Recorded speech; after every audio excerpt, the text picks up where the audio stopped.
తెలంగాణ సాహితీ నల్లమల ఉమ్మడి జిల్లా శాఖ నిర్వహిస్తున్నటువంటి సాహిత్య మేళ అంటే అందులో అన్ని తెలుసుకోవడానికి పుస్తకావిష్కరణ కూడా జరిగినట్టుంది.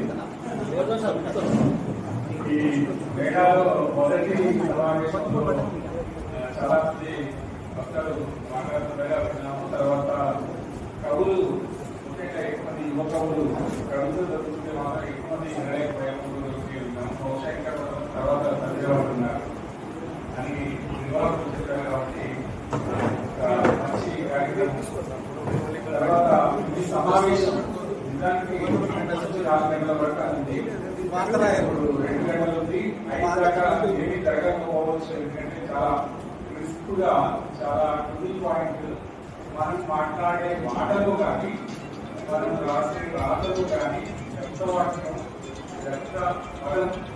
అక్షరం లేకుండా ఉండడం అనేది ఒక క్వాలిటీ కింద మనం భావించుకోవాలని నేను అనుకుంటాను. వ్యక్తిగతంగా ఎందుకంటే ఏ కార్యక్రమం చేస్తామని అంటాము. సిద్ధారెడ్డి సార్ ఉన్నారు కాబట్టి మీద ఉన్నారు కాబట్టి చెప్పకూడదు అని అనుకుంటే అక్కడ చెప్పాల్సి వస్తుంది. ఎందుకంటే వేరే వేరే సభలలో చాలాసార్లు చేశాను.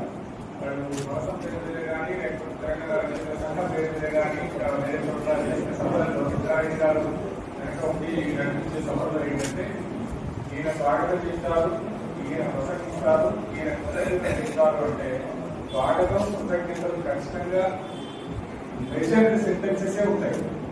భక్త మాత్రం తను మాట్లాడతారు. ఇంకా సభ ముగిసిపోతుంది. ఎవరైనా ఎదపెద్దవాళ్ళు వచ్చినట్టుగానే ఉంటారు. అలాంటి ఒక గొప్ప డిసిప్లిన్ నేను బహుశా తెలియకుండానే సాధారణంగా నేర్చుకున్నాను సిద్ధారెడ్డి సార్ దగ్గర. ఈ సభకు అధ్యక్షత వహిస్తున్నటువంటి గుగురాల గవర్నర్ సార్ గురించి ఒక మాట ఎప్పటికీ నేను అనుకుంటా ఉంటాను. అంటే పని పట్ల ఎంత శ్రద్ధగా ఎంత నిజాయితీగా చాలా లో ప్రొఫైల్ తో చేస్తూ ఉంటారు. అంటే మా ఊరే చెయ్యాలి కాబట్టి ప్రకటనగా మేము చాలా గర్విస్తూ ఉంటారు. అప్పటికి చాలా సందర్భాలు ఆయన ఆబ్సెన్స్ లో చాలా మాట్లాడుకుంటూ ఉంటాం. సత్యయ్య గారు, నిర్మల ఆనంద్ గారు కూడా 2 సార్లు గురించి మాట్లాడుతున్నాం. అంతా సిన్సియారిటీతో వర్క్ చేసే వ్యక్తి ఈరోజు తెలంగాణ సాహితీ నలగొండకు బాధ్యతగా ఉండడం వల్ల ఈ సభ సజావుగా నడుస్తుంది అని నేను అనుకుంటున్నాను. అట్లాగే వేదికగా మీద ఉన్నటువంటి పెరుమాల వెంకటేశ్వర గారు, ఇంకా వేదిక ముందున్నటువంటి అందరూ చెప్పగలిగే వాళ్ళే. ముఖ్యంగా పగడాల నాగేందరూ ఉత్తేజం చేస్తున్నారని మంది అంటే నేను 40 వాటి చేస్తున్నా ఆయన చెప్తున్నాడు కాబట్టి పూర్తిగా నమ్ముతున్నాను. ఉత్తేజం పొందాడు. తర్వాత పైరెడ్డి కృష్ణారెడ్డి గారు, ఇంకా చాలా మంది చెప్తున్నారు. అందరికీ నమస్కారం. ఇక్కడ నాకు మహాప్రస్థానం పుస్తక పరిచయం లాంటి ఒక అంశం ఇచ్చారు కాబట్టి ఇది ఒక రకంగా ఈజీ, ఒక రకంగా క్రిటికల్. ఎందుకు ఈజీ అంటే అందులో ఉన్నటువంటి కవితలు మీకు అందరికీ తెలుసు. నేను చెప్పగానే మీకు అందరికీ గుర్తొస్తుంది కాబట్టి బాధ్య ప్రయోగాన్ని అనుకుంటే అనుకోవచ్చు. చాలా క్రిటికల్. అందులో ప్రతి పద అర్థ తాత్పర్యం చెప్పడానికి ఒకటి కష్టం. రెండోది ప్రతి పద అర్థ తాత్పర్యం చెప్పి సాధించే ఉండదు. దాని అపాయింట్ మీనింగే ఇన్నర్ మీనింగ్ కూడా ఉంటుంది. అంటే పని ఉండదా అంటే ఆ కాలానికి 75 ఏళ్ళకి ఉంది పని మాత్రమే ఉండదు. తర్వాత ఇంకా ఇది అందరూ క్రమపడతా ఉంటారు. యువకులు ఎక్కువగా క్రమపడితే న్యాయం ఉందని అంటున్నారు. పెద్దవాళ్ళు కూడా కొందరు క్రమపడుతూ ఉంటారు. వచన కవిత్వం అనేది ఏ కవిత్వం అనేది కాదు. మహాప్రస్థాన గేయాలు అని మాత్రమే శ్రీశ్రీ కూడా చెప్తున్నాను. శ్రీశ్రీ పుస్తకంలోకి మహాప్రస్థానంలోకి లేదా ఈ మహాప్రస్థానం వచ్చే నేపథ్యంలోకి ఒక గురించి మాట్లాడలేదు. కానీ ఒక మాట నాకు బాగా నచ్చిన, ఆయన నా మాట అని రాసుకుంటూ ఒక మాట ప్రతినిధించిన యువకులు ఉన్నారు కాబట్టి ఏంటంటే శ్రీశ్రీ రాస్తున్న మాట, ప్రగతి వారపత్రికలో నేను నిర్వహించిన ప్రజా ప్రశ్నలు జవాబులు అనే శీర్షికలో పిచ్చిరెడ్డి అనే ఎంఏ విద్యార్థి యోగ్యతా పత్రం చదివితే మహాప్రస్థానం గీతాలు లైక్ అక్కరలేదు అంటాను. నేను మీరు ఏమంటారో కనుక పిచ్చిరెడ్డి అనే అబ్బాయి శ్రీశ్రీ దానికి ఇచ్చిన జవాబు ఏంటంటే, అంటే మహాప్రస్థానానికి ముందు మాట లాగా యోగ్యతా పత్రం టైటిల్ తో చెరలు రాసిన సంగతి మన అందరికీ తెలుసు. ఆయన అప్పిరెడ్డి కూడా తెలుసు. ఇక అది చదివిన తర్వాత గేయాలు ఏమి సార్ చదివేదంలో అని అన్నారు. అంటే శ్రీ ఇచ్చిన జవాబు మీరు సార్థక నామధేయులు అన్నారు.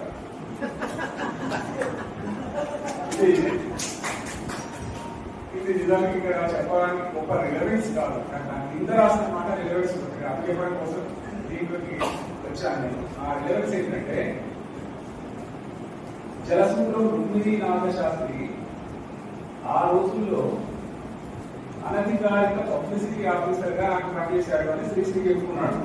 నా గీతాలన్నీ ఎక్కడెక్కడ అక్సైనది ఒక నోటుబుక్లో రాసుకునేవాడు. చాలా మట్టుకు అతనికి అది కంఠస్థం. ఒక మారతను మా ఇంటికి వచ్చి అప్పటికి అసంపూర్ణంగా ఉన్న జగన్నాథుని రథచక్రాలు చూశాడు. మహాప్రస్థానం గీతాలన్నింటిలో ఏక బిగిని రాయని అది ఒకటే, మిగిలినది ఏక బిగిన రాశాడు అని శ్రీశ్రీ చెప్పుకున్నాడు.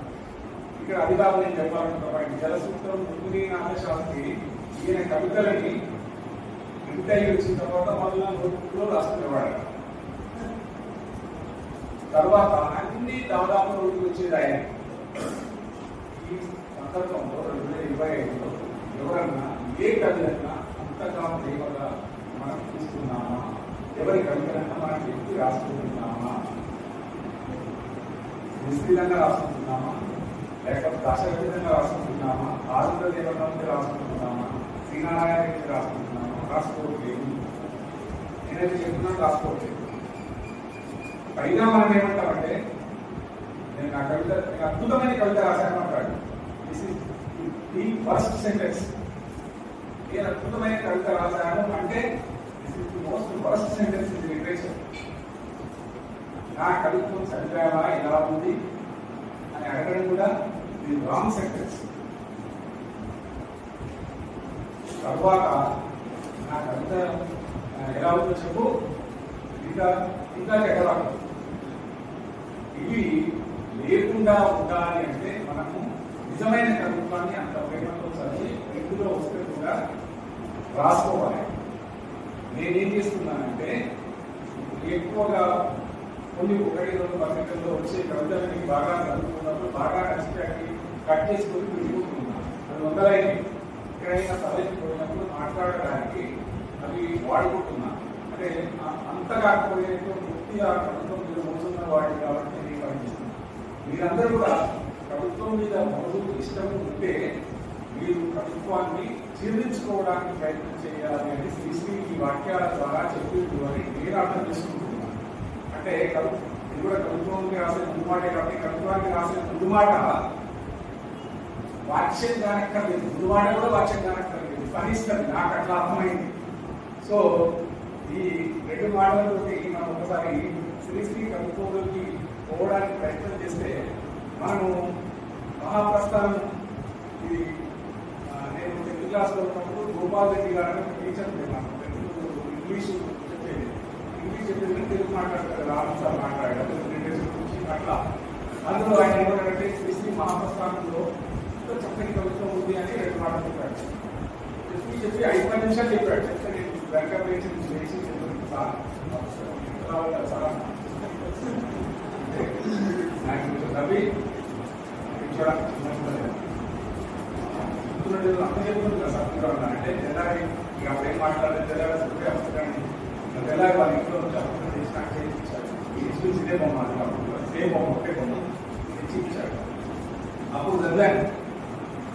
అట్లాంటి ఆసక్తి ఇంగ్లీష్ టీచర్కి కూడా కలిగించింది మహాప్రస్థానం. అంటే మహాప్రస్థానం గొప్పదనే మహాప్రస్థానం ఎందుకు గొప్పదే అనేటువంటి వాక్యాలు ఎక్కువ చూసుకుంటారు. 8 ఏళ్ల తెలుగు సాహిత్యంలో మొట్టమొదటిసారి కవిత్వ మార్గాన్ని కొత్తగా చూపించిన వాడు. అంటే సాధన చేసుకుని దైవం చేసుకొని ఇంటర్పోయిన దాన్ని అని ఒక 1000 ఏళ్ళు మనం నడిస్తే ఈయన ఇంకొక దారి చేశాడు. అది ఎట్లాంటి దారి అంటే ఒకటి వస్తువులో మార్పిడి, రెండోది రూపంలో మార్పిడి,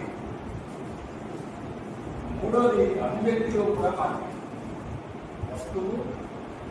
వస్తువు లేదా సార్ మీరు గతంలో ఇలాంటి అట్టడుగు వర్గాల వాళ్ళ గురించి, పేద వాళ్ళ గురించి, లేకపోతే సప్రెస్డ్ వర్గాల గురించి వేరే వాళ్ళకు రాయలేదా అంటే అట్లా చెప్పడానికి ఏమి లేదు. ఒక ఆయన రాసిన ఒక సెంటెన్స్, ఒక పోయం ఉంది ఏంటంటే, పురగా వెంకటప్పయ్య గారు ఈయనకంటే ముందే, మహాప్రస్థానం కంటే ముందే ఒకటి రాశాడు. ఈ మాయామయ లోకమే ఈశ్వరుని రాజ్యమా, మాయావాది కల్మాట ఒక ఉద్భోయి, కడుపు మంటల కింద గంజి అయినాలే, చిరుక వింకల కూల భరింపగాలే, పోసుకోనున్న నిర్వేద ఇదాలి గుండె లోపలి అట్టి గుండము ఈ కవిత చల్లార్చున అని సంప్రదాయవాదులు చెప్తాడు. అంటే పేదవాళ్ళ నుంచి రాయకపోతే ఎట్లా అని చెప్పిన దాంట్లో త్వరగా వెంకటరమయ్యే మొదటి వాడు అని అనిపిస్తుంది. కానీ ఈయన ఎందులో దిగాడు? పద్యంలో దిగాడు. తర్వాత రూపంలోనే కాకుండా అభివ్యక్తిలో కూడా ఇంకా చాలా మార్పులు తీసుకొచ్చారు తర్వాత వచ్చినటువంటి శ్రీశ్రీ. మనము అట్లా ఆలోచిస్తూ ఉన్నప్పుడు తెలుగు సాహిత్యంలో శ్రీశ్రీ మార్గాన్ని అర్థం చేసుకోవడానికి శ్రీశ్రీ చాలా అహంకారంతో, గర్వంతో నేనే ఈ శతాబ్దం సాహిత్యాన్ని నడుపుతున్నాడు అనే ఒక మాట ఉంది. అందరూ వినుంటారు. నేను ఈ శతాబ్దం సాహిత్యాన్ని, కవిత్వాన్ని నడిపిస్తున్నాను అన్నాడు. అంతేకాకుండా నేరుగా దుర్గం, నాలుక స్వప్నం, అనర్గలం, అనితర సాధ్యం నా మార్గం అని కూడా అన్నాడు. అంటే ఇతరులు ఎవరికి సాధ్యం కాదు అనే అర్థంలో కూడా చెప్పాడు. వీటన్నింటికి అంటే ఈయన చెప్పిన నడవడానికి కారణం ఏంటంటే, అప్పటిదాకా నడిచినంత నామకవిత్వం 1000 ఏళ్లలో దాదాపు 19వ శతాబ్దం తొలి రోజుల దాకా అదే సంప్రదాయకత్వం, బసు చరిత్రలు, మను చరిత్రలు, వాటిని అనుకరిస్తూ రాసేటటువంటి పిల్లవస్తు చరిత్రలు వచ్చాయి. పిల్లవస్తు చరిత్ర అనే మాట కూడా గుర్తుపెట్టుకోవాలి. బసు చరిత్ర అంటే బస్సు దీర్ఘ అవసరాలు చెప్పడం రాస్తే పేర్లు మార్చి వీళ్ళు దీర్ఘ అవసరాలు కంటే అందంగా చెప్పడానికి, ఆ పద్యాలలో ఉండేటటువంటి సౌందర్యాన్ని పెట్టడానికి చేశారు. కానీ ఒక మాట గుర్తుపెట్టుకోవాలి, మీకు ఒక పోయం నచ్చింది లేదా ఆ బసు చరిత్రే నచ్చింది, నేను అంతకంటే మంచి పద్యంలో అదే బసు చరిత్ర రాష్ట్రానికి ప్రయత్నం చేస్తే అది కాదు. ఎందుకు కాదు అంటే, మీ ఆలోచనలో నవ్యత లేదు అని అర్థం, వస్తువుల్లో కూడా నవ్యత లేదు అని. దీన్నే విమర్శ అనే ఒక మహానుభావుడు ఒక మాట చెప్పాడు. ఏది ఉత్తమ కవిత అంటే, ఆ విధంగా తప్ప ఇంకే విధంగానూ రాయడానికి వీలు లేని ఉత్తమ కవిత అన్నాడు. ఆ విధంగా తప్ప ఇంకే విధంగా రాయడానికి వీలు లేని ఉత్తమ కవిత. ఉదాహరణకు ఇంకా ఒక ప్రశ్న వచ్చాడంటే చెప్పాను. ఆహారానికి మహాప్రస్థానంలో ఎప్పుడు చెప్పుకుంటూ ఇంటికి నేను ఎత్తిపోతే నిరాశ్చర్యంతో నీరు, నెత్తులు కప్పుకుంటూ నేలకు నేను రాలిపోతే నిర్దాక్షిణ్యంగా వీరే. దీన్ని ఇదే భావాన్ని ఎందుకంటే చిన్నగా ఎవరైనా రాయడానికి ప్రయత్నం చేస్తారా? ఏమో కొద్దిగా సంస్కృత పదాన్ని కూర్చి సంక్షిప్తి చేయడానికి ప్రయత్నించినా అదే భావాన్ని చేస్తాం. మరి ఆ విధంగా తప్ప అంటే శ్రీశ్రీ రాసినట్టు నువ్వు రాసిన శ్రీశ్రీని అనుకరించినట్టే కదా, అనుకరణ అనేది వచ్చినది కాదు. సో ఇట్లా ఆలోచిస్తూ ఉంటే అప్పటిదాకా ఉన్న ఒక అభిప్రాయాన్ని కూడా శ్రీశ్రీ మహాప్రస్థానంలోనే క్రియేట్ చేశాడు. కవిత్వం ఎప్పుడు వస్తుంది? మనోళ్ళు ఏమంటారంటే, చాలా మంది ఆధునికులు మంచిగా భక్తులు ఉంటే అర్హతలో ఉంటే కవిత్వం వస్తుందని చట్టవాదం తీసుకొచ్చారు. అంటే అంత మిగిలిన నేత్రాలు అందుకుండి శుద్ధ జ్ఞానంలో ఉండాలి. అంటే శుద్ధ ఇట్లాంటి వాటిల్లో ఉంటుంది అని అన్నాడు. దీనికంటే ఒక ఆయన చెప్పిన మాటను చెప్పుకోవడం మనం ఈజీ. అల్లసాని పెద్దనైతే చెప్పాడు, ప్రభుత్వం ఎట్లా వస్తుంది అంటే, నిరుపహతి స్థలము రమణీప్రియ గుర్తిగా తెచ్చి కర్పూరవిడకు ఆత్మకు పైన భోజనము ఒప్పు కప్పలై రొటెట్లు ఊహ తెలియంగల లేఖక పాఠకోత్తము దొరికిన గాక యువక కుటుంబ చీపు మనంగా శక్య వేరే అని అల్లసాని పెద్దన కృష్ణదేవరాయలు అన్నాడట. రాయి అంటే ఎట్లా నిరుపహతి స్థలము ఎప్పుడు డిస్టర్బ్ చేసి కావాలట. రమణీప్రియ గుర్తిగా తెచ్చి కప్పురవిడకు అంటే మంచిగా తినడానికి కర్పూరం తీసుకొచ్చి ఇచ్చే ఎవరైనా మామూలు అయితే తీసుకురావద్దు. రమణీయుడు అందరికీ తీసుకొచ్చి ఇవ్వాలట. ఇంజల మంచం ఒప్పుకుండా ఆలోచించాలట. ఆ తర్వాత ఏంటి చెప్తే రాష్ట్రంలో కూడా రాయసకాడు నగబెట్టుకోండి. తెలుగుతో రాష్ట్రం నగబెట్టి రాసేవాడు. కాబట్టి ఇవి అందరూ ఉంటే సాధించాలని చెప్పినారు. దాన్ని బ్రేక్ చేశారు.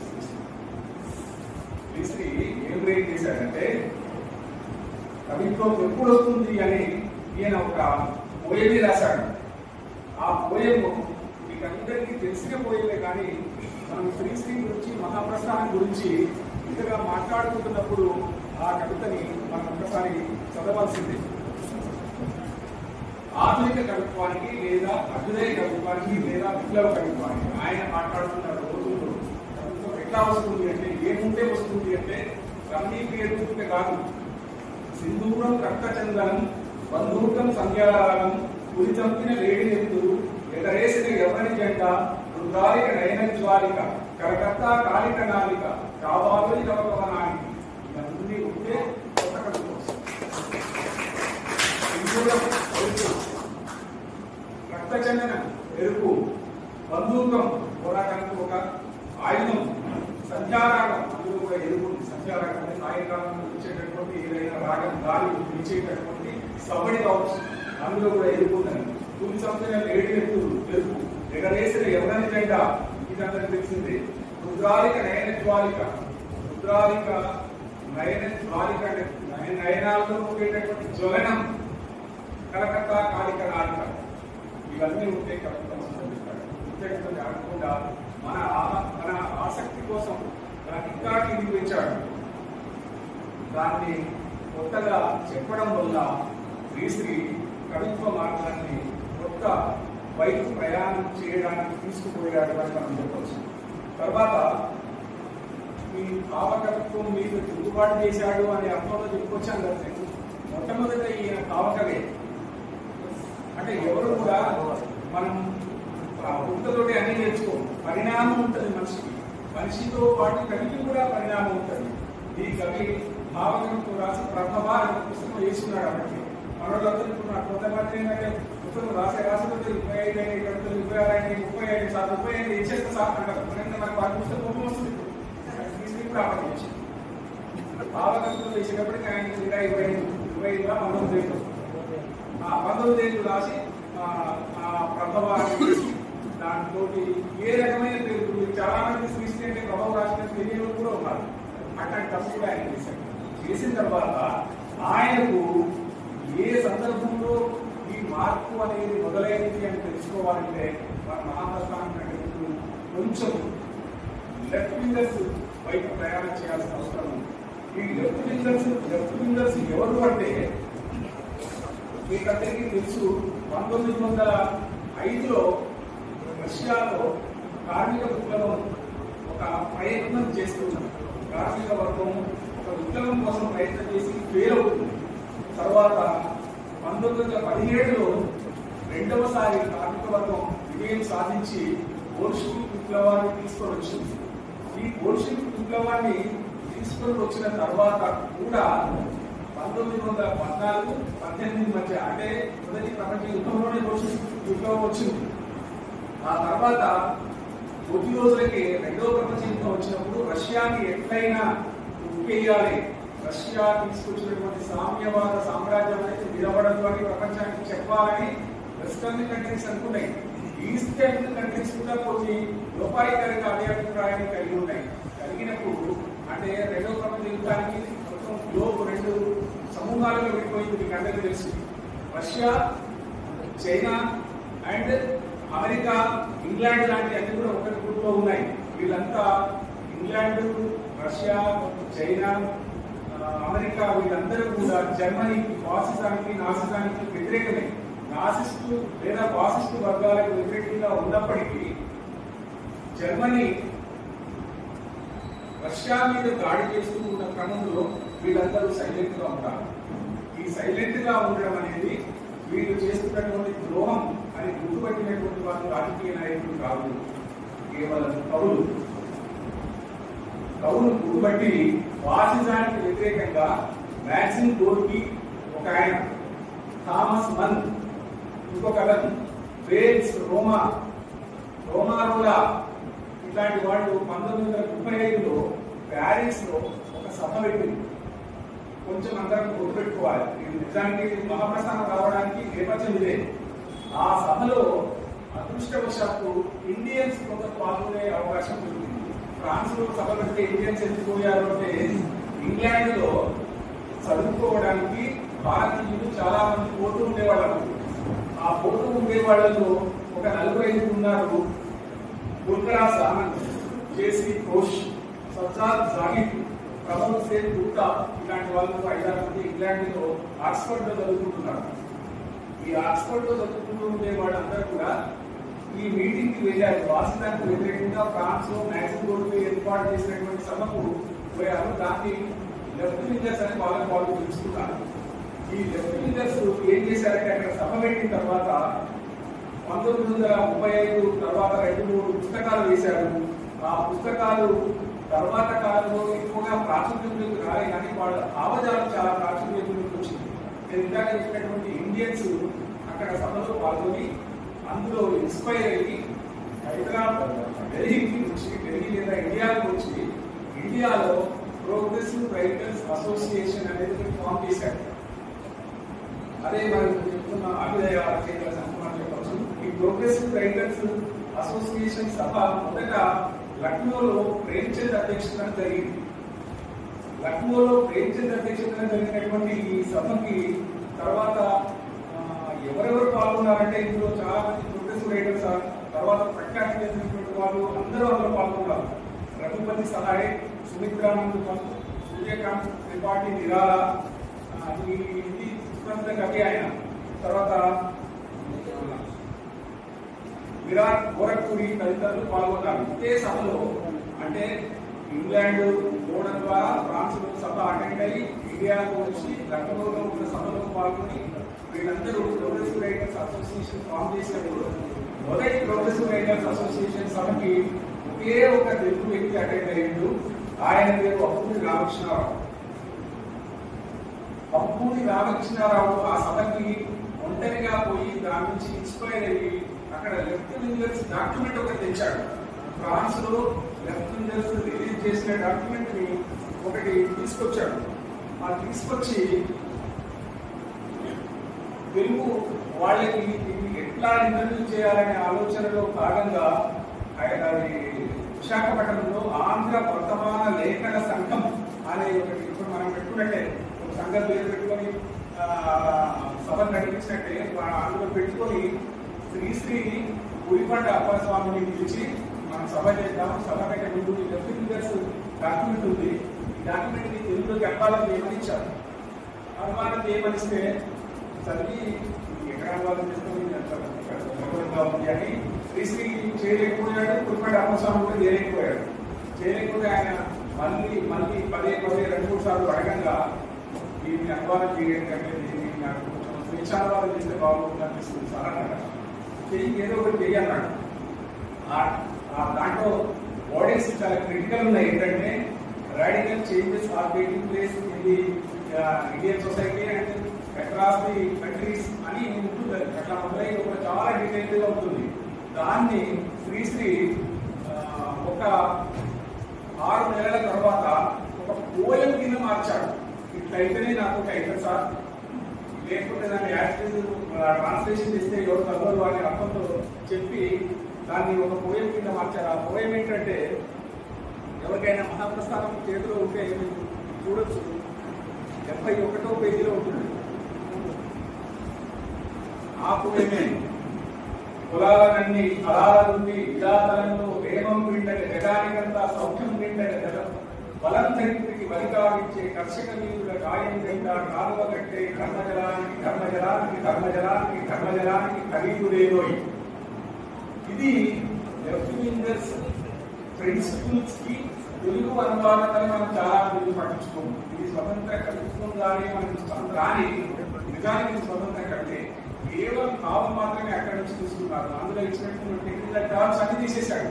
తర్వాత ఇది ఎట్లాంటి వాళ్ళ కోసం పనిచేస్తుంది అని చెప్పాడు. నరాల విప్పు, కరాల సత్తువ, వరాల దృశ్యం గుర్తించాలని, ప్రపంచమైక్యం వర్తించాలని, గనిలో వనిలో కార్ఖానాలు ఇవన్నీ అంటే భాషతోటి లేదా శబ్దాలతోటి శ్రీశ్రీ ఒక మాట ఆడుతున్నాడు అని మనకు ఒక మాట ఉంది. అదంతా ఇందులో కనిపిస్తుంది. దాని అంటే మీకు తెలుసు వని అంటే అడవి, కార్ఖానా అంటే ఇట్లా ఒక పదానికి మనం అర్థం చెప్పుకుంటూ పోవడం కంటే దాన్ని చదవడమే చాలా ఈజీ. దానికి నిజానికి మహాప్రస్థానం గురించి ఏదైనా చెప్పాలంటే మహాప్రస్థానానికి టీకా తాత్పర్యం రాయడం యొక్క అవసరం లేదు. టీకా తాత్పర్యం రాస్తే కూడా మనం పూర్తిగా రాయలేదు, దారి తప్పే అవకాశం ఉంటుంది. కానీ నేపథ్యం మాత్రమే చాలా ముఖ్యమైన కనుక స్వామిని దాస్యం చేసే యంత్రకూటముల గోరకు కార్మిక వీరుల కన్నుల నిండా కనకల వంటి గరకలపైకి విలాపాలకు వృక్షావాసులకు ఖరీదు కట్టే షరాబు రేటోయి. వీటిని లెక్క చేసి ఇది ఎంత గొప్పది అని చెప్పేవాడు ఎవరు లేడు. నిజానికి కారణ్ మార్క్స్ చెప్పింది కూడా అదే. మొత్తం జగత్తంతా శ్రమ కేంద్రంగా నడుస్తుంది అని చెప్పాడు. మీరు ఏది అంటే మన కవిత్వం కూడా చాలా మంది కవిత్వం ఐడియాస్ ఉంటాయి, చాలా మంది బద్దకిస్తారు, బద్దకించి దాన్ని మెటీరియల్ చేయలేకపోతారు. దానికి కారణాలు ఏం చెప్పిందంటే కళకి శ్రమం అద్దినట్టయితేనే అది కళారూపంగా విస్తరిస్తుంది అని చెప్పాడు. మనం ఒక ఐడియా మనసులో వచ్చిందంటే దాన్ని కథ చేస్తే కథ చేయాలంటే చాలా శ్రమ పడాలి, ఎన్నో రోజులు ఊహించాలి. దీన్నే మనోడు ఏం చెప్పారంటే ఒక వస్తువుని చూసినప్పుడు మనకు ఒక ఫీలింగ్ కలుగుతుంది, ఒక సంఘటన చూసినప్పుడు మనకు ఒక ఫీలింగ్ కలుగుతుంది. దాన్ని భావైక్రి అని ఇండియన్స్ అన్నారు. ఒక ఫీలింగ్ భావం, ఈ భావాన్ని మెమరైజ్ చేసుకుంటూ మనం రచనలో పెట్టి కంప్లీట్ గా ఒక ఫైనాలిటీ వచ్చేంత వరకు రాస్తే అది కారైత్రి అని చెప్పారు. భావైత్రికి కారైత్రికి మధ్య కొంత గ్యాప్ ఉంటుంది. ఇవాళ చూసింది 4 ఆలోచించుకుంటే 5 పోయేది. భావైత్రికి కారైత్రికి మధ్య కొంత వ్యవధానం ఉంటుంది. ఈ వ్యవధానంలో మంచి చేయాల్సింది, కవి చేయాల్సింది ఏంటంటే వస్తు మరణం, ఈ సబ్జెక్ట్ గురించి ఆలోచిస్తూ ఉండాలి అని చెప్పడానికి ఇట్లా మనము ప్రతిజ్ఞ అనే పోయము లెఫ్ట్ రిజల్ట్స్ ఐడియాలజీ నుంచి వచ్చింది అని మనకు అర్థమవుతుంది. అట్లాగే ఇంకొక గొప్ప పోయం ఉంది. ఆ పోయం నేపథ్యం తెలుసుకుంటే మనకు చాలా ఆశ్చర్యం వేస్తుంది. ఏంటంటే అప్పటి నుండి శ్రీశ్రీ ఇది రాసిన తర్వాత ఇవన్నీ మహాప్రస్థానం పోయమ్స్ అన్ని ఇందాక ప్రథమకి మహాప్రస్థానం తేడా ఒక మాట ఈ సందర్భంగా చెప్తాను. మహాప్రస్థానం చేయాలని ఎప్పుడు రాయబడ్డాయంటే 1930 ప్రాంతంలో రాయబడింది. 30-31 అంతే. ఒక్క రష్యా గీతం ఒకటి, ఇంకా 2-3 పోయమ్స్ 41, 42 ఆ ప్రాంతంలో లేదా 45 వరకు రాశారనుకోండి. ఇది ప్రింట్ అయింది ఎప్పుడు 1950. 30లో రాసిన కవిత్వాన్ని 50 దాకా మనకు ప్రాప్తమై అది కూడా మనం తీసుకుని నేర్చుకోవాల్సినటువంటి అవసరం ఉంది. దీంట్లో ఒక మరో ప్రపంచం అనే ఫస్ట్ పోయము అందరికీ తెలిసిందే. ఇది మరో ప్రపంచం అనేది ఒక విప్లవానికి సింబల్ గా, అంటే విప్లవాన్ని ఆహ్వానిస్తూ విప్లవాన్ని కోరుకుంటూ రాసినటువంటి ఈ పోయంలో ఈ పోయం ప్రచురించిన తర్వాత చాలా కాలం తర్వాత ఇది ఒక దానికి వేరడి అనే సంగతి మనం అంటే ఒక వస్తువుని కవిత్వం చేస్తూ ఉన్నప్పుడు ఆ వస్తువులో, ఆ అభివ్యక్తిలో, ఆ శైలిలో పాఠకుడిని కవి అంత మవేకం చేస్తే తప్ప ఒరిజినాలిటీని గుర్తించలేడు. మీరు ఒకసారి పోయి చదువుతాం, దానికి ప్రసిద్ధమైన పోయి మరో ప్రపంచం మరో ప్రపంచం మరో ప్రపంచం పిలిచింది, పదండి ముందుకు పదండి దోసుకు పోదాం పోదాం పైకి గతం తప్పుతూ పదం పాడుతూ నిరంతరాలను గర్జిస్తూ పదండి పోదాం విడబడలేక మరో ప్రపంచం జలపాతం దారి పొడుగున గుండెనెత్తులు తర్పణ చేస్తూ పదండి ముందు. ఇట్లా పోతుంది ఈ పోయంలో. ఇది కొంతమంది రష్యా అన్నారు, కొంతమంది చైనా అనడానికి అవకాశం లేదు, ఎందుకంటే అంతకుముందే రాసినటువంటి పోయం. లేకపోతే ఈయన మొత్తంగా మార్క్సిజాన్ని ఆవాహన చేసుకుని శ్రామిక విప్లవం వస్తే ఇట్లా ఉంటుంది అని చెప్పడానికి రాశాడు అని మాత్రమే అనుకున్నాడు. కానీ ఒక వ్యక్తి ఎమర్జ్ అవుతూ ఉన్నప్పుడు సంప్రదాయం ఎక్కడి నుంచి నడిపించిందో ఆ ముద్ర అనేది తనకి వదిలిపోదు అని చెప్పడానికి ఈ పరాకాష్ఠలాగా మనకు ఇదిగో చెప్తాను.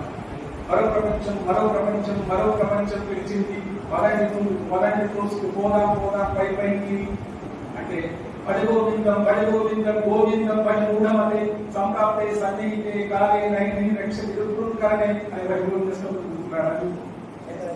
శంకరాచార్యుడు బైబిల్ తీసుకుంటున్నారా అంటే అంటే ఇది ఒరిజినల్ కాదు, అది ఒరిజినల్.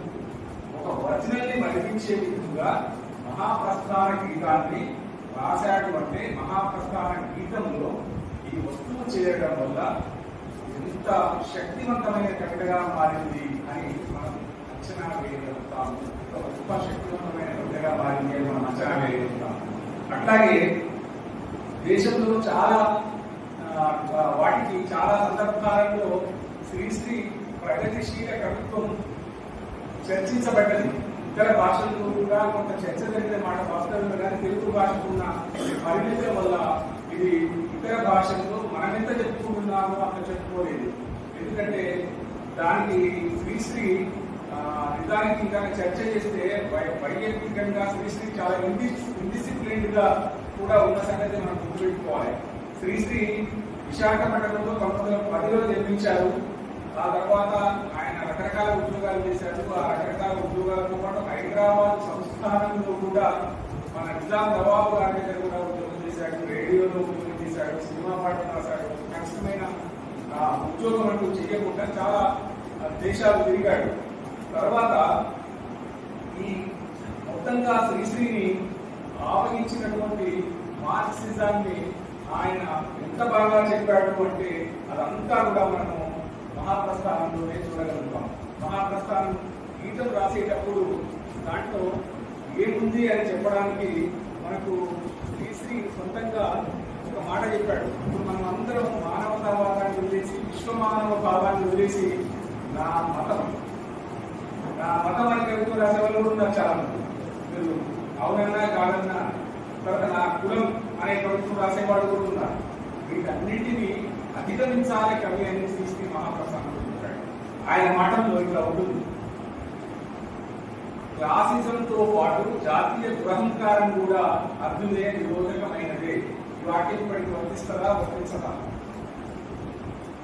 క్లాసిజంతో పాటు జాతీయ దురహంకారం కూడా అభ్యుదయ నిరోధకమైనదే. నడుస్తున్నది అదే, కానీ 75 ఏళ్ల కింద చెప్పాడు మాట.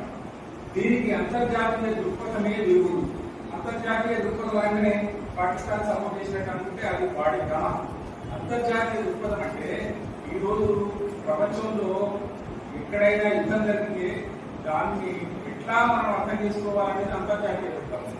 అసలు నిజానికి మనిషి అన్నవాడు లేదా కవి అన్నవాడు నా ఊరు, నా దేశం, నా ప్రాంతం, నా రాష్ట్రం అనేది తాత్కాలిక అవసరాన్ని మాత్రమే సూచిస్తుంది. విశ్వ మానవ భావన మాత్రమే నిజంగా కవిత్వం ఉండాల్సింది అని శాశ్వత చెప్పాడు. శ్రీశ్రీ కూడా చెప్పాడు. అది ఒక మాట వినండి. ఇందులో చీనాలో రిక్షావాలా దేశం గరికల మనిషి అంటూ నేను అంతర్జాతీయ తత్వాన్ని ఆహ్వానించాను. బడుగు దేశాల వారు నా ఇల్లు నా దేశం అనుకుంటే అందులో అసమంజసం ఏమీ లేదు. కానీ ఈ భావాలు మరీ ప్రకోపించి వెదితలు వేస్తేనే ప్రమాదం. అప్పుడు నా ఇల్లు నా దేశం అంటే పొరుగుని కొలం, నా ఇల్లు నా దేశం అంటే ఇండియాను అభిమానించడం అంటే పక్క దేశాన్ని ఖచ్చితంగా వ్యతిరేకించాలని కాదు అని శ్రీశ్రీ శ్రీశ్రీ కవిత్వాన్ని అర్థం చేసుకోవాల్సింది అక్కడే. మనం నేను భారతదేశాన్ని బాగా ప్రేమిస్తున్నాను అంటే మిగిలిన పక్క దేశాలన్నింటినీ వ్యతిరేకిస్తున్నాను అని కుదరక్కర్లేదు కవి అన్నవాడు అని. సో ఇట్లా ఆలోచించినప్పుడు ఈయనకి బాగా ఇన్స్పిరేషన్ ఇచ్చినటువంటి ఇంకొక సభ అరసం కాఫీ ధర్మారావు అధ్యక్షత వహించినటువంటి సభ తెనాలిలో జరిగింది. దాంట్లో వాళ్ళు ఒక లక్ష్యాన్ని రాసుకున్నారు. ఆ లక్ష్యం ఏంటంటే సర్వతోముఖ సాంఘిక అభివృద్ధి, స్వేచ్ఛ, స్వాతంత్రం, సమానత్వం, శాంతి, అరసం మార్గాల్లో రాసుకున్నాడు. అరసం అనే మాట కొంతమంది లిమిటేషన్ లో వాడుకోవచ్చు, కానీ అప్పటికి చాలా విస్తృతమైనది. దానికి శ్రీశ్రీ కొన్ని దశాబ్దాల పాటు నేతృత్వం వహించాడు.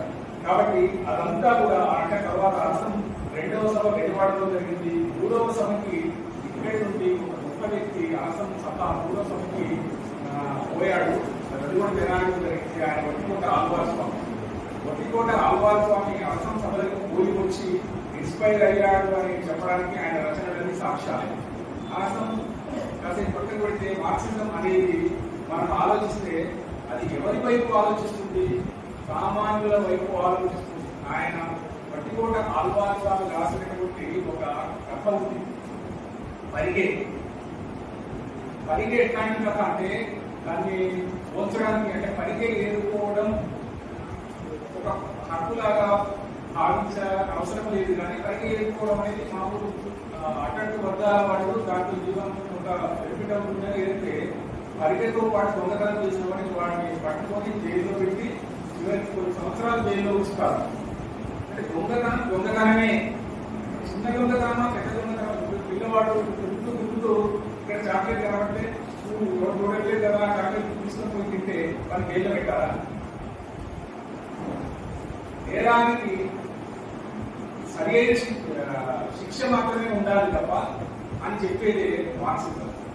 ఇక్కడ మనకందరికీ ఒక లేని నిద్రకొచ్చిన నవల గుర్తుకు రావాలి. పేదరికాన్ని అత్యంత దయనీయంగా చిత్రించినటువంటి ఒక గొప్ప నవల లేని నిద్రకొచ్చింది. ఆయన అందులో ఏం చెప్తాడు అంటే చీన్ అనే ఒక హీరో ఉంటాడు. హీరో అంటే వాళ్ళ అక్కకి 6-7 మంది పిల్లలు ఉంటారు. వాళ్ళకి తిండి లేకపోతే తన తిండి దొరకకపోతే ఎట్లయినా వాళ్ళకి సాయంత్రం కడుపుకోవాలనే ఉద్దేశంతో అతను ఒక షాప్ వచ్చి అప్పు కింద ఒక రొట్టె బ్రెడ్ ప్యాకెట్ ఇవ్వమని అడుగుదామని వస్తాడు. కానీ వాళ్ళు ఇచ్చేటప్పుడు కనబడకపోతే ఆ ఓనర్ లోపలికి వెళ్ళిపోయినప్పుడు ఆ బ్రెడ్ ముక్కలు పట్టుకొని కార్డు పెట్టుకొని తీసుకొని ఇంటికి వెళ్ళిపోతే పోలీసులకు అప్పగిస్తాడు, పట్టుకొస్తాడు. పట్టుకొచ్చిన తర్వాత కోర్టులో వాళ్ళ జడ్జి ఒక మాట అంటాడు, దొంగతనమే, బంగారం దొంగిలించినా బ్రెడ్ ముక్కలు దొంగిలించినా సమానమైన శిక్ష అంటాడు. అంతేనా? బంగారం దొంగిలించిన వాడికి 6 సంవత్సరాల కారాగార శిక్ష పెడితే బ్రెడ్ ముక్క దొంగిలించిన వాడికి కూడా 6 సంవత్సరాల కారాగార శిక్ష వేయాలా? అట్లాంటివన్నీ కూడా క్వశ్చన్ చేయడానికి మార్క్సిజం ఆనాటి రచయితల కళ్ళు తెరిపించింది.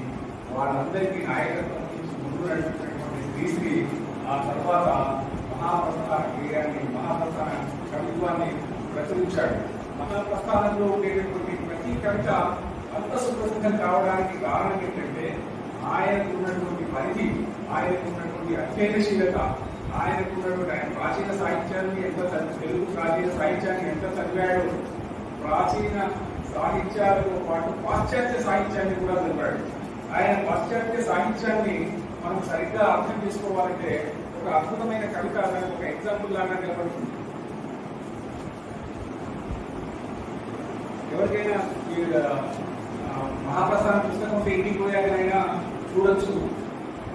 అవతారం అనే ఒక కవిత ఉంది, చదువుతారు మీకోసం. ఇందులో మార్క్సిజం ఏం చెప్తుంది? There must be a continuous struggle between haves and have nots. Ultimately have nots will gain the war అని అర్థంలో చెప్తాడు. అంటే పరస్పరం అంటే పేదలకు అంటే ఉన్న వాళ్ళకి లేని వాళ్ళకు మధ్య సంఘర్షణ జరుగుతుంది. అదే చరిత్ర, ఆ చరిత్ర ముగింపు ఎప్పుడు ఉంటుంది లేదా ఆ చరిత్రలో ఫైనల్ ఏమొస్తుంది అంటే లేని వాళ్ళు విజయం సాధించడంతో చరిత్ర ముగింపు వస్తుంది అని మార్క్స్ చెప్పాడు. దానికి అందరూ తిరగబడాలి కదా, వెట్టి చాటికి వ్యతిరేకంగా తిరగబడాలి కదా, దాన్ని సింబలైజ్ చేస్తూ ఒక 2-3 ఉదాహరణలు చెప్పాడు. అవతారం అనే కవితలు, యముని పంచుడు 1 గంటలు ఒప్పు చాటున కణేలు అన్నాయి.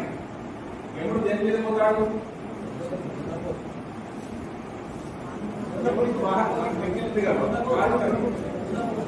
దున్నపోటు. యముని మనిషికు 1 గంటలు అంటే యముని యొక్క దున్నపోటు 1 గంటలట ఒప్పు చాటు నుండి కణేలు అన్నాయట. ఎందుకంటే యముడు దీన్ని ఆదివారం నాడు సెలవు చెప్తారా, లేకపోతే పండుగ నాడు సెలవిస్తారా? బాబు ఎప్పుడైనా కూడా తెచ్చుకుంటారు, పుణ్యం కూడా తెచ్చుకుంటారు. పుణ్యులైనా పాపలైనా మొదలు యమలోకానికి పోతారట. ఇది ఎక్కువ చేస్తే దానికి మొదలు తీసుకుంటారు. అట్లా ఏదో ఉంది. యముని మనిషి 1 గంటలు ఒప్పు చాటున కణేలు మన్నాయి అంటే నాకు చాలా బాధ పెట్టుకోని యముని మీద ధిక్కారం చూపించడం కోసం మహిషం అట జాడించింది. తల జాడిస్తే దాని 1 గంటలు ఉంటాయి కదా, మంచి ఫ్రై చేసి పెద్దగా తప్పుడు వచ్చింది. ఆ తప్పుడు వెలిగించింది అని శ్రీశ్రీ అన్నాడు. అంటే భూస్వామి యజమాని మీద పనివాడు తిరుగుబాటు చేస్తున్నాడు అని అది సంకేతం, సింబల్ కదా. ఇంకా నరకలోకపు జాగిలములు గొలుసు తెంచుకు ఉరికి పట్టాయి. నరకలోకు జాగిలం కుక్క. నరకలోకంలో ఉండే కుక్క గొలుసు తెలుసుకొని గుర్తుపడ్డదట. మన నరకలోకంలో కుక్కలేవే, ఎక్కడి నుంచి వచ్చినాయి మనంతా ఆలోచిస్తాం. అక్కడ రీసీ అగేన్స్ట్ మనకి తెలుసు. ఆయన గ్రీక్ పురాణాలు కూడా ప్రకాశిస్తున్నాడు. గ్రీక్ పురాణంలో యమలోకం ఉంటుంది. ఆ యమలోకంలో మనలాగా యమధర్మరాలు ఉంది, చిత్రకూటు ఉంది, లెక్కలు రాసి పేజీలకు పేజీ ఉండదు. పాపి అని చూస్తే ఆ పాపిని యమలోకంలో కోసేస్తారు. కోసి గేటు దగ్గర కుక్కలను పెట్టారు. ఇప్పుడు కుక్కలు అంటే మనలాగా బయట రోడ్డు మీద తిరిగే కుక్కలు ఒక కాటేస్తే ప్రధానికేషన్ తీసుకుంటే అయిపోయింది కాదు. అనేక తలలు కలిగినటువంటి కుక్కలు, బిస్కుట్ ఆకారం తలలు కలిగినటువంటి కుక్కల్ని గేట్ దగ్గర పెట్టారు. అది 2 ఉంటాయి, ఇదొకటి అదొకటి ఉంటాయి. పాపని లోపల చూసేసిన తర్వాత ఈ పాపి అన్నవాడు బయటికి పోలేదు. పోతే కష్టం కిందనే అట్లాంటి సందర్భంలో నరకలోకపు జాగ్రత్తలు దొరుసు తెచ్చి ఉరికి పడ్డాయి అన్నాడు. ఈ నరకలోకపు జాగ్రత్తగా ఒకసారి ఆలోచించాడు. అసలు పాపులు అనేవాడు వీళ్ళ మనమ శిక్ష వాళ్ళకి పడుతుందా, మనకు పడుతుందా? మనకు ఒక ఆదివారం లేదు, అపరాత్రి లేదు, పగలు లేదు, ఎప్పటికీ ఇంటే ఉన్నాం. కాబట్టి మనం కూడా గుర్తుంచుకుని ఎక్కువ ఇది కూడా ఒక సరిగ్గా కాకుండా సింబాలిక్గా చెప్పినటువంటి వికారం తిట్టుబాటు సింబల్ చేశాడు. ఇది అంటే క్రీస్తు రాసింది 4 లైన్లు అంటే 4000 పేజీల సారాంశం. తర్వాత ఉదయసూర్యుని సప్తహయములు రుతులెత్తే పరుగు పెట్టాయి. వాడు చెప్పినట్టు తూర్పున బయలుదేరి పడబడగల రావాలి. ఇక ఇష్టం వచ్చినట్టు పరుగు పెట్టున్నాయాలి. నువ్వు చెప్పినట్టే నేను వినాలని ఆయన కూడా ఒక రోజు వదిలిపెట్టాడు. ఇట్లా చెప్పుకుంటూ పోతే ఈ అవతారం అనే పోయంలో మనము ఎంతైనా విస్తారంగా మాట్లాడుకోవచ్చు. ఇట్లాంటి అత్యయనశీలత ఉన్నటువంటి కవిత్వం కాబట్టి చాలా మందికి నచ్చింది. చాలా మంది ఈ పోయమ్స్ నేను నాకు తెలిసి ఒక 10 మంది తగ్గ ఎక్కువ పోయమ్స్ వచ్చింటాయి. నాకు కూడా ఒక 70-80% పోయమ్స్ నోటికి వస్తాయి. ఇట్లాంటి పోయమ్స్ నోటికి రావడానికి కారణం ఏంటంటే అభ్యుదయం ఇందులో ఉండడమే కాకుండా అభ్యుదయం తీసుకొచ్చినటువంటి మార్పుని సరిగ్గా ప్రొజెక్ట్ చేశాడు. ఇంకెవరూ చేయలేనంత గొప్పగా ప్రొజెక్ట్ చేయడం వల్ల మహాప్రస్థానం విజయవంతమైన కావ్యంగా నిలబడుతుంది.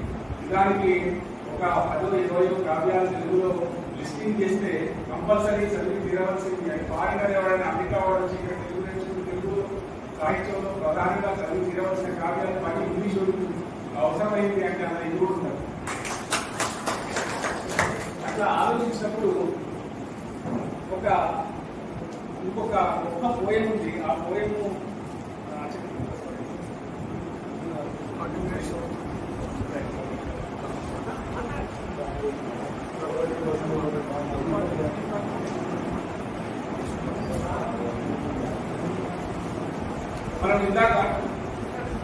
మనం ఇందాక మార్క్సిజం గురించి మాట్లాడుతున్నాం కదా. చారిత్రక భౌతికవాదం, గణతాంత్రిక భౌతికవాదం అని 2 వేరే వేరే అధ్యాయాల కింద మనం దాన్ని చదువుకోవచ్చు.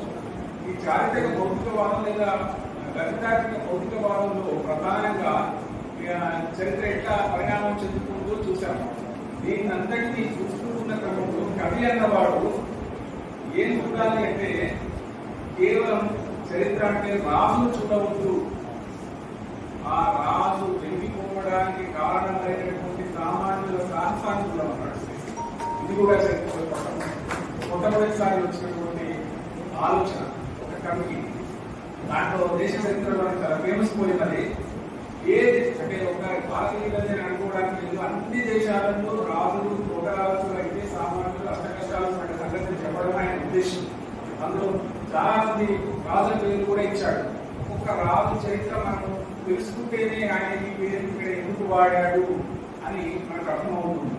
ఏ దేశ చరిత్ర చూసినా ఏమున్నది గర్వకారణం, నరజాతి చరిత్ర సమస్తం పరపీడన పరాయణత్వం అని చెప్పి చివరికి ఒక మాట, అంతా తమ ప్రయోజకత్వం, తామే గజరాజుల మనకి స్థాపించిన సామ్రాజ్యాలు, నిర్మించిన కృత్రిమ చట్టాలు ఇతరేతర శక్తులు వేస్తే పడిపోయిన వేగమేడలై పరస్పరం సంఘర్షించి శక్తులలో చరిత్ర పుట్టెను. ఏ చిత్రం ఏ సాహిత్యం, ఏ శిల్పం ఏ గాంధర్వం, ఏ వెలుగులకి ప్రస్థానం ఉన్నాయి.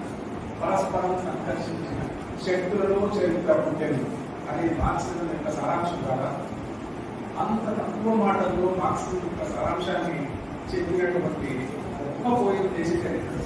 అంతేకాకుండా ఆయన అందులోనే చెప్తాడు, ప్రభు ఎక్కిన పల్లకి కాదు అది మోసిన భోగీలు ఎవరు, తాజ్మహల్ నిర్మాణానికి రాళ్ళెత్తిన కూలీలు ఎవరు.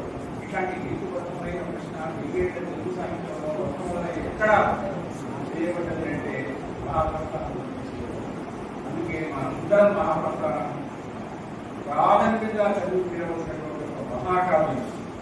ఇట్లా ఆలోచిస్తూ ఉంటే మనం అంటే కొన్ని ఈ తెలుగు సాహిత్యంలో ఉండేటటువంటి ఒక లాభము నష్టము ఏంటంటే కొన్ని భాషాంతరీకరణకు ఒదగని కావ్యాలు ఉంటాయి.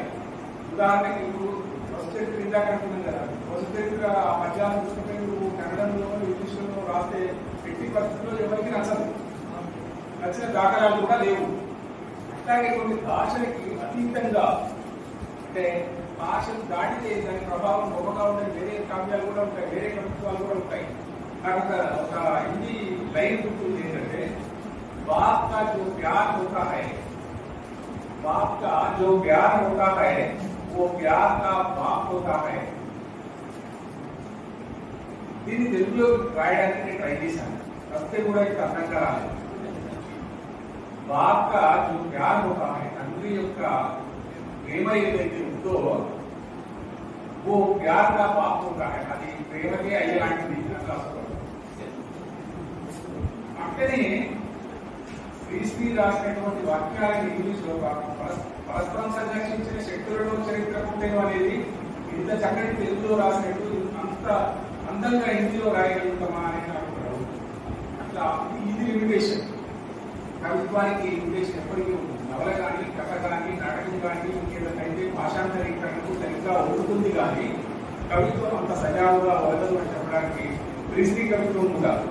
ఇంకొక అంటే